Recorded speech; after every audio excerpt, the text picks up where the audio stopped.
Il y a quelque chose de neuf dans le bas de la ville. Est-ce que vous avez remarqué? C'est la halte chaleur du centre d'intervention, le Rond-Point, qui a déménagé. On la retrouve maintenant sur l'avenue Arnaud, tout près du Vieux-Quai.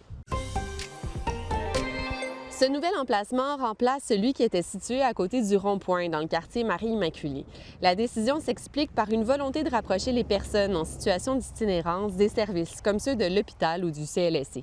Pour rappel, des résidents de Marie-Immaculée avaient dénoncé les nuisances qu'occasionnait le flânage des bénéficiaires de la halte chaleur.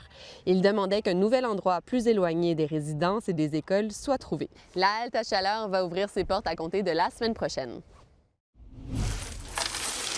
Belle récolte pour la guignolée de la Côte-Nord. Un nouveau record a été fracassé avec 388 000 $. C'est cette île qui est responsable de plus de la moitié de cette somme avec 214 000 $ amassés pour le comptoir alimentaire. Ce joli pactole, il va permettre de distribuer des centaines de paniers de Noël et de soutenir les personnes vulnérables à longueur d'année. On a aussi été très généreux ailleurs sur le territoire. C'est le cas à Saint-Pierre où on a triplé la cueillette de l'an dernier et à Equanichit où on a atteint 40 000 $ en dons et denrées. Ce que vous voyez, ce sont les travaux qui sont en cours à l'église Saint-Alexandre à Port-Cartier.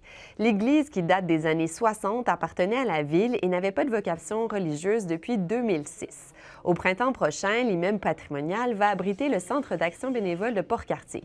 Avec ces nouvelles installations, l'équipe du CAB va augmenter considérablement la superficie de ses locaux et bonifier son offre de services. Le chantier est majeur, 9 millions de $ y sont investis, dont la moitié provient du Conseil du patrimoine religieux du Québec.